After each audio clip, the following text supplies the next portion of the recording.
Hello. Well, I suppose I should go through, I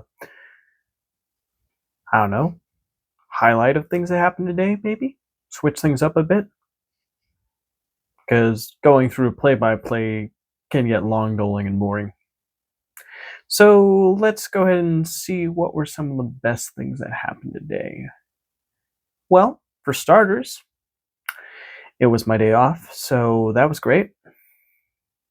It's always nice having a break, you know? I mean, I like my job. I think my job is good. Um, I have fun at my job. But also, it is nice to decompress, relax, and enjoy things on your own terms, too. So I'm glad I was able to get that. I enjoyed making this silly little dumb video that was based off an idea that I had back when artificial intelligence started around 2023. I was messing around with like the earliest version of ChatGPT. I was asking it, hey, could you give me a scene of Orson Welles and Marlon Brando talking about who makes the best hot dog? And it gave me a scene, and I read it and thought it was very funny, but also a bit robotic. Now, with more modern advancements in technology, I decided to try that again, but this time make a silly little video about it, where Marlon Brando and Orson Welles, fictionalized versions of them, are trying to discuss who makes the better hot dog in an intense and bureaucratic way. And it was a lot of fun. I was like figuring out well, basically I asked AI to write the dialogue based on how they would, act back in that time. And then I was like figuring out, the shots, like what would make for a funny, dramatic scene or a moment. How do I have the pacing feel natural and the dialogue being naturally delivered, and do it all in a way that worked out well. And that was a lot of fun. I really enjoyed that quite a bit. Bringing to life silly ideas using Google's Omni 3, or I think it was just Omni Flash actually, was a lot of fun. I remember that another fun thing that happened today was that two UFO researchers that I watch regularly appeared in a single podcast. So Dave Ramsey from Area 52, or was it Dave? Man, I feel bad because I watch him on the reg, but I don't know. I want to say Dave Ramsey, but part of me is wondering, is it? I really need to just read his name so I don't mess it up. Mr. Ramsey, and the other guy, Preston Dennett. It was surreal because I listened to a lot of Preston Dennett's UFO abduction stories on his YouTube channel. I always find explorations into the paranormal and the unexplored fascinating. Does that mean that I just believe these stories hook, line, and sinker? No, it doesn't. I always go into these stories with a healthy dose of skepticism and what's the true motive behind this? Is it really someone who experienced something unusual and they're trying to make sense of what happened to them? Or is it just someone who's looking for clout to sell a book or make money off of a story that they basically just made up? So, you have a lot of bad actors, you have a lot of people acting in good faith. And it does muddy the waters a lot. The truth shouldn't be muddied. It should be clear cut. This is what happened. Here are the facts. And this is the evidence presented. And you can draw your own conclusions based on what evidence is available. And yeah, there shouldn't be any like, well, what if it was this? Well, what if it? No, it should just be like, okay, what did happen? Take me from beginning to end. And oh, hey, that adds another piece to the puzzle of higher conviction and higher possibility of something maybe of happening. But of course, does that prove aliens are real?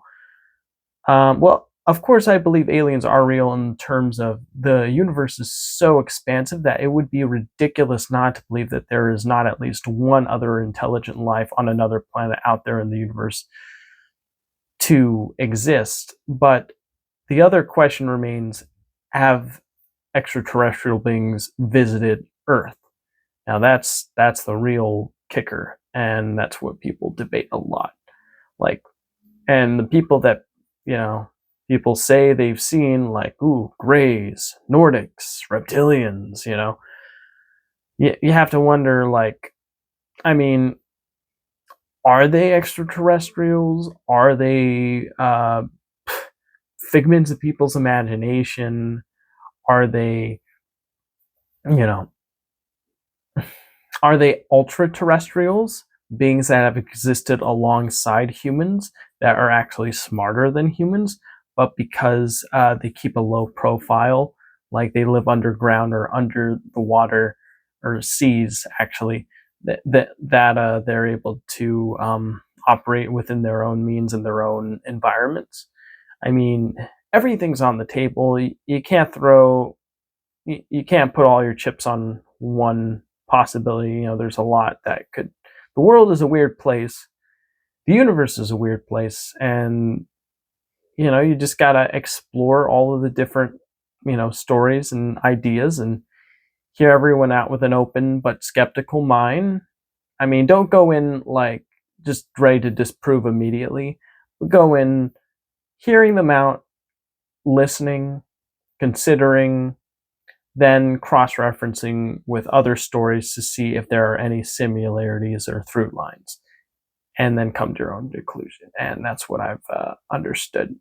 So yeah, it was cool to see two prominent researchers of this subject matter having a conversation about it. It was very fun. I really enjoyed it. Um, I especially enjoyed the part where they were talking about their out of body experiences, because I do listen to a lot of astral projection meditations as I'm going to bed at night. And one of the things I try to do is I want to have that out of body experience, because I just think that would be so interesting. Like, what could one do in that type of state of mind? Like, explore the universe, like go anywhere at any time, like just through a thought. I just think that's such a cool concept. And we could explain it as just the human brain lucid dreaming, or maybe there really is something to it. But from what I hear, your likelihood of success heavily depends on how much you actually believe or are willing to just accept or be in that state of mind. And if you have a hint of skepticism or a hint of like, oh, this is so below, why am I wasting? Then guess what? It's not going to work out for you. But if you go in with, you know, with an acceptance of what will happen, and that's just how things will be, then your chances and likelihood of something extraordinary happen will increase significantly, at least according to the conversation they were having. And I did have one experience that was close to what I would call something of a out of body or astral experience. I was having a dream where I was walking with a coworker up a hill, at a familiar location, and then I suddenly felt an intense vibration, and I shot up into the sky, and I suddenly was aware that I was in my bed, and my body was in a form of like I was aware my body was still sleeping, but my mind was in an alert sense, and I had this intense vibrational electrical sensation throughout my body, where it felt like throughout my body waves of electricity were like pouring all the way throughout, like ripples of water. And it felt very intense. And the crazy thing was the astral projection meditation I was listening to follow through with stated right when I was aware I was in my room with the intense vibration while still, technically having my body rest on my bed. Um, the guided meditation said, you should now be feeling an intense vibration, and you should be feeling this sense that you are close to a breakthrough, and not many people make it to this point. And when I heard that, my first thought in my mind was, wow, I finally had some kind of a breakthrough. This is so exciting. And then my second thought was, okay, what do I do to have that true out of body experience? So I was just sensing every sensation throughout my whole body of trying to, like, okay, maybe if I like go like up, but nah, well, maybe. And then he was saying, you should be trying to sink through your bed, but not like your physical body, but your astral plane body. And so I was trying to imagine like sinking through my bed, but no matter what I did, it felt like my body was like gripping my, physical state of awareness so much that it just wasn't like allowing me to have that truly, truly unique experience that I so desperately crave. Like, I really want to see if it's even possible. And then I ended up just going back to sleep after that. But I'll never forget what happened, because it was the first time, like, I've been consistently trying to practice this, and that was the first time that I actually had an experience that was close to what I was trying to achieve. So it was pretty great, pretty cool. Um, and again, I'm going to try, I think I'll try that same meditation tonight and see what happens. Yeah, because that was like the first one that actually worked. All right. Well, they were talking about it, and their experiences were so interesting. Like, Preston Dent said the reason he was so intent on doing astral travel was because his mom had sadly passed away, and he wanted to reconnect with her through the astral plane. And Mr. Ramsey wanted to do astral travel simply just because it seemed like something like unique and interesting to try out, at least based on how he described it. But I recommend watching the video to hear straight from him about that. But anywho, yeah, and then he said when he had his experience, he thought about going to Paris, but when he thought it, it's like thinking was hearable through his ability to somehow hear with his ears, even though he was in this out of body state. And he thought, I want to go to Paris. And he just described the way his voice sounded to him when he thought it was a very deep, I want to go to Paris. And yeah, apparently it could put you in a state of shock because of how unusual that state of being is. And they even stated that if everyone figured out how to achieve out of body experiences or astral projections, then all wars would probably stop, because people would realize they're a lot more than what they appear. So I thought that was a really, really interesting conversation they had. Yeah, and then they just went on about things like what they believe the alien agenda might be, which apparently is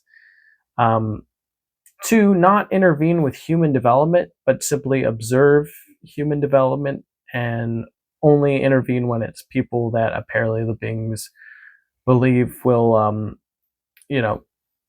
make a big difference in the tapestry of Earth's timelines. So yeah, I just think, wow, very, very interesting. And as I was listening to this, another cool thing that happened today was that I was making cookies. I was making oatmeal cookies because my mom had brought oatmeal cookies from a church meeting she had with her friend and her church group. And I ate these oatmeal cookies, and while I think they were quite good, I do think that they were a little on the dry side, so I wanted to try to make my own that I thought would be much better. So I did, and I will say that they were incredible. They were like perfectly chewy, they were very airy but not too airy. They had that perfect balance of buttery, sweet, savory, of hearty, and with the light touch of fruity with the cranberry raisins or craisins, I guess. So yeah, big thumbs up. Another cool thing that happened today was that I decided to cook the some of the fries I had with the beef tallow I had 100% this time. The first time it was a half and half blend of beef tallow and canola oil. The second time it was mostly beef tallow and a little bit of canola oil. And today it was fully beef tallow. And I have to say it was very good. Probably not good for me in terms of cholesterol or fat inside my body or chances of increasing my ability to get a heart attack. But in terms of flavor and taste, very delicious. It made the potatoes have a very dinnery, mashed potato-y quality. I'm not exactly sure why I would put it that way, but I think maybe it's because with mashed potatoes you do put a little bit of milk in to give them that extra bit of a creamy flavor, but you know, milk comes from a cow, and so they have that sort of creamy cow flavor, and I guess that's why I would compare it to mashed potatoes. But if mashed potatoes were hidden under a thin layer of crispy, delicious tallow flavoring of like, you know, beef, and yeah, it was very good. I give that a big thumbs up. And I also reheated some fried chicken that was in the fridge that our family friend said I could have. Yeah, I then watched another cool thing that happened was that I watched this really interesting show with my sister called 1899. It was a very interesting, very cool show.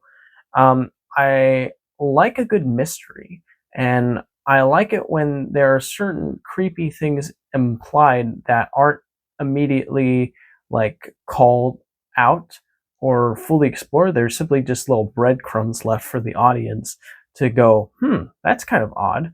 Like, for example, there's one scene where everyone's in the dining hall and they all decide to drink liquid, and they all drink the liquid at the exact same time, and they even like have a wide shot where when I watched that I thought, if I directed that scene I probably would have made that more subtle, like just have it something that kind of plays in the background, because I feel like that's something that would play in your subconscious, like you're like watching, you're trying to enjoy the scene, but then there's something odd that happens that you may or may not be paying attention to, but your brain sure did, to quote Mr. Plinkett from the Phantom Menace review. But anywho, yeah, so the fact they did that wide shot, I mean, I know why they did it, because to make it obvious something's off, but isn't it more like disturbing when something's off, but you can't tell why or what is off? I think that invites more questions in the brain, but that's just me. Yeah, and the show's like about this, like everyone's apparently like running away from a problem. Like there's like this Chinese woman who has this lady she's taking care of, another Chinese lady, and they're trying to learn like, and that lady's trying to learn Japanese, and put on like makeup similar to what a Japanese lady dressed in a certain way that I'm forgetting exactly how you would call that, would be dressed up as, or not. I could be completely wrong about that, and if I am, let me know, because like, you know, I don't want to spread any misinformation. But anyway, she had makeup on and she was learning Japanese, and it was clear that she was running from a problem. You then had like this couple who were trying to have a child, but they were doing it in a very dry and unloving and detached way. And yeah, that was quite weird.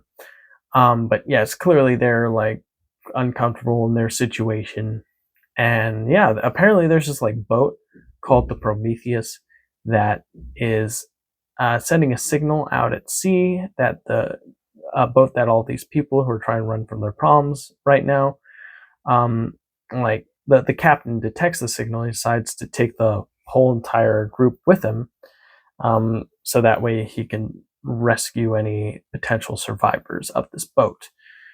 There's this lady who is a doctor, um, who we know is a doctor because she helps with a lady who has this child on the ship, and she like moves the like baby to ensure like there's no pain being caused by both the baby or the mother.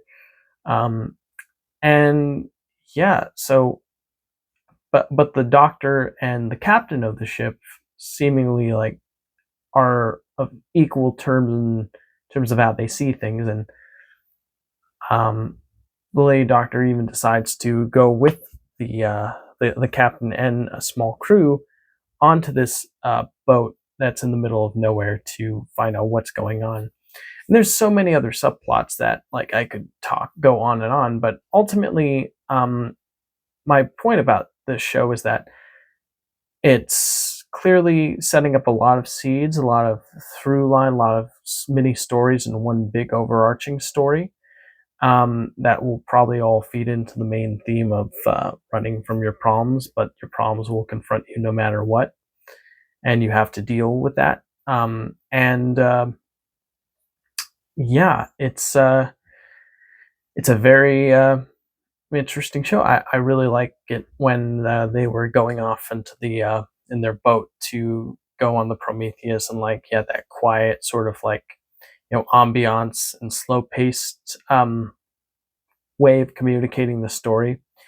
My sister did tell me like yeah, it's a bit slow paced, but once you get into it, it gets really good.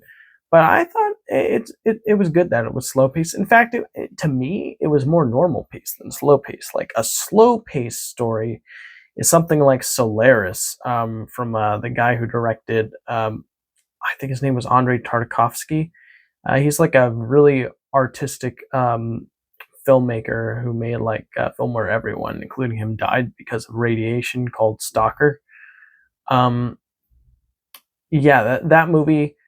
If you want a good, try to stay awake throughout the entire experience kind of movie, definitely watch Solaris because it is an endurance test. I mean, I know the whole point is like, ooh, it's supposed to be this story that is takes its time and forces you to ask questions about what you're experiencing and all that. But at the same time, I think I enjoy a story where I feel like I'm like engaging it with it in a way where like I feel what the characters are feeling, but I'm also not like bored. And I don't know, maybe it's like maybe it's because I've been overstimulated by too much like media consumption as of late. But when I watched that movie, which was a long time ago, by the way, I think it was like 2 or 3 years ago, I just had this feeling of like, oh my gosh, this is so slow. But with something like 1899, I thought it was pretty decently paced overall. I didn't think it was too slow at all. Yeah, so that's the show so far. There's so many other plot points, but overall, I definitely would be interested in watching the next episode. But yeah, that was another cool thing that happened. There was a little bit of communication with my mom about getting some things from the store like toilet paper and butter and um, soda. So and magnesium because we ran out of magnesium. And yeah, we were able to communicate that. She came in, we unpacked, we brought everything in. It was great. Yeah. Um, so that's pretty much what happened there. Anything else good that happened? Um,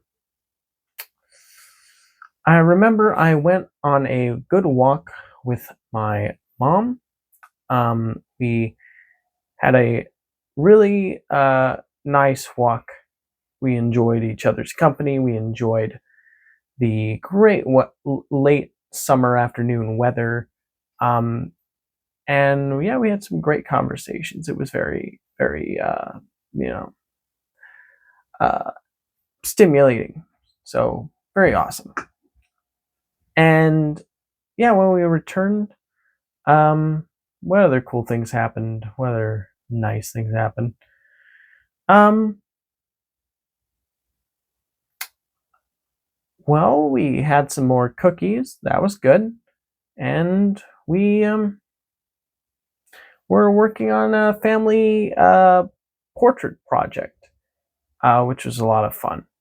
So yeah, we were taking old family pictures. We were um, like putting them together in a little project because we're having extended family coming over in the near term future. So we're gonna have this cool little collage to show the family. It's gonna be awesome.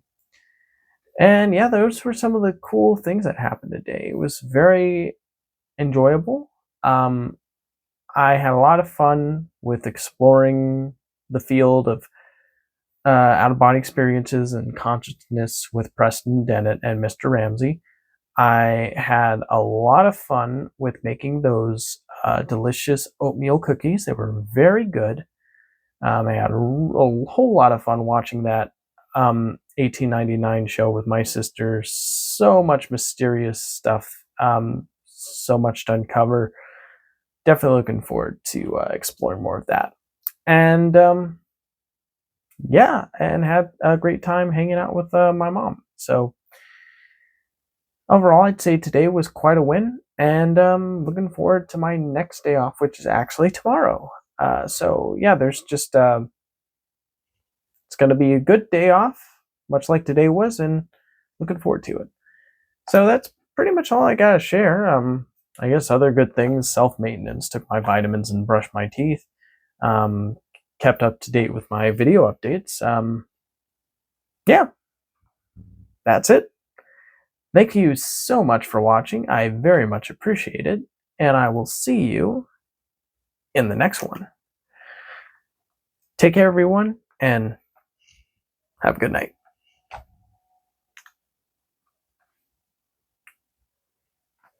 Have a good night.